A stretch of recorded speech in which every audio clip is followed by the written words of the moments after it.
What's up guys, today's video I am gonna do a detailed review and pick the top 5 best 5-gram smartphones 2022. After doing proper researches, we came to the conclusion that meets the best in terms of overall. Kindly leave a like if you find this helpful, and I'd appreciate if you subscribe to my channel and turn on post notifications if you haven't.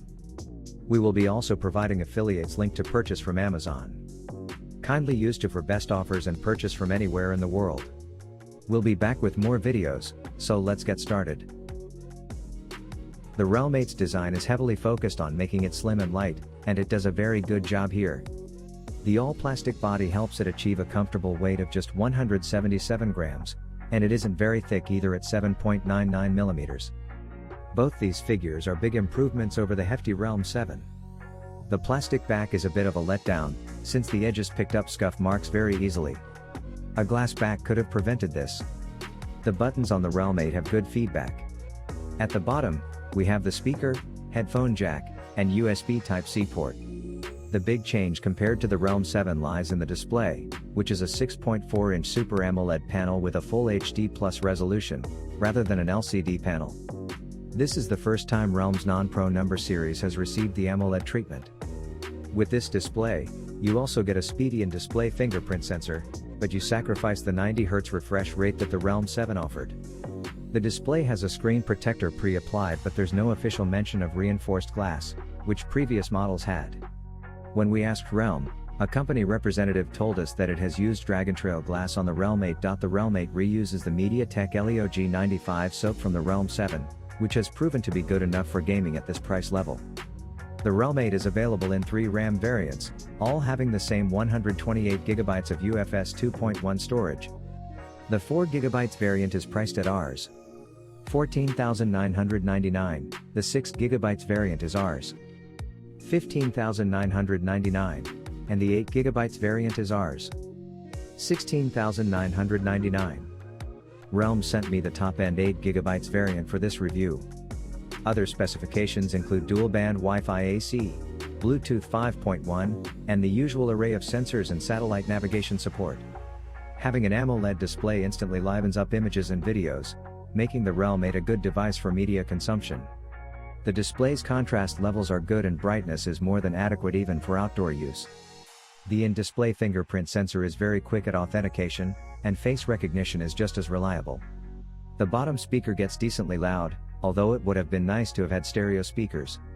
In terms of performance, the REALME 8 feels snappy. I did miss the fluidity and scrolling offered by a 90 Hz display, but usability was still good.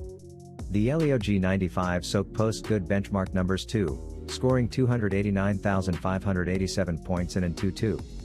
I didn't encounter any heating issues, even when gaming for long stretches. Speaking of which, games ran very well and looked good on this display.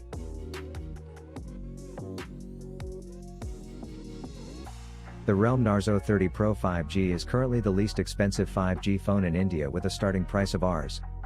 16,999. The all-plastic body has held up well so far, ergonomics are good, and it doesn't feel very heavy even though it weighs about 194 grams. The side-mounted fingerprint sensor works very well. All that's needed is a quick tap to unlock the phone. The display is a 6.5-inch Full HD Plus LCD panel with good levels of brightness and color saturation. The REALME NARZO 30 Pro 5G runs on the MediaTek Dimensity 800U SoC, which has a built-in 5G modem, and is quite powerful and power efficient. Software on the REALME NARZO 30 Pro 5G is a bit of a letdown since it's still Android 10 and not 11, which is what many others are offering. Performance of the REALME NARZO 30 Pro 5G has been pretty solid as the SoC handles multitasking or demanding tasks such as gaming, pretty easily. Battery life is equally good. The cameras on the REALME NARZO 30 Pro 5G are your run-of-the-mill setup. There's a primary 48-megapixel camera, an 8-megapixel ultra-wide camera, and a 2-megapixel macro camera. The cameras perform decently but low light performance is weak. The bottom line is, if you're considering the REALME NARZO 30 Pro 5G, I'd recommend sticking to the base variant. The REALME X7 5G is fairly compact by today's standards. The Nebula version is 8.3mm thick and weighs 179 grams, while Space Silver shaves that down to 8.1mm and 176 grams. The back and the frame are made of polycarbonate, and the front is an unspecified kind of glass with a protective film pre-applied. REALME also says this phone is splash resistant, but there's no IP rating. This is an easy phone to use one-handed. The 6.4-inch screen has narrow borders except for the chin at the bottom, and the rear is rounded to meet the sides. REALME has placed the power button on the right and the volume buttons on the left. There's an in-display fingerprint reader, plus the front camera is embedded in the upper left corner of the screen. On the bottom, you'll see a USB Type-C port, single speaker, and dual nano SIM tray, with no space for a microSD card. The 3 cameras on the rear are extruded individually, which is more or less the current style. Interestingly, REALME has gone with more elaborate packaging than usual, and there are some neat extras in the box. In addition to the X7 5G itself, REALME includes a 65 watts charger, more on this later, USB Type-C cable, clear plastic case, a SIM eject pin, and a Type-C to 3.5mm dongle. A little under a year after launching its first high-end 5G-enabled phone, the X50 Pro 5G, review, the new X7 5G and X7 Pro 5G aim to make this new standard more common.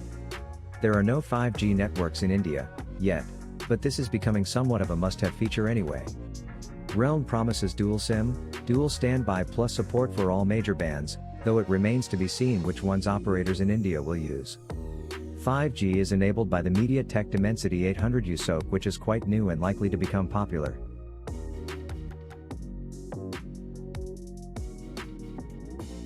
MOTO Edge 20 Fusion is physically bigger than the Edge 20, which it was launched alongside. The Edge 20 Fusion sports a 6.7-inch display with a centered camera hole and thin bezels on the sides. You get a tall display with a 20:9 aspect ratio. The smartphone has a plastic back and frame. The Edge 20 Fusion has a side-mounted fingerprint scanner integrated into the power button. I found the placement of the scanner to be convenient enough to unlock the smartphone when holding it in either hand. The volume buttons are above the power button and need a stretch to reach. Motorola has placed a dedicated Google Assistant button on the left side, along with the SIM tray. The Edge 20 Fusion is IP52 rated and should handle splashes without any issues. At the bottom, you'll find a 3.5mm headphone jack, USB Type-C port, primary microphone, and loudspeaker. There's only a secondary microphone at the top. Motorola Edge 20 Fusion sports a big 6.7-inch OLED display with full HD Plus resolution, 90Hz refresh rate, and support for HDR10. It has good viewing angles and you can tweak color modes as well as the color temperature. Powering the Motorola Edge 20 Fusion is the MediaTek Dimensity 800U processor, with either 6GB or 8GB of RAM. Storage remains unchanged at 128GB for both variants, and you can increase this by up to 1TB using a microSD card in the hybrid dual SIM tray.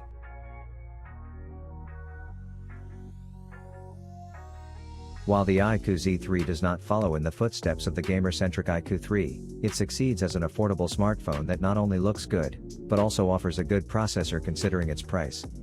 The IQOO Z3 uses the Qualcomm Snapdragon 768G, a mid-range SoC that surprisingly makes it to this affordable smartphone. While the performance of this new SoC is noticeable, it's not a gigantic leap over the competition.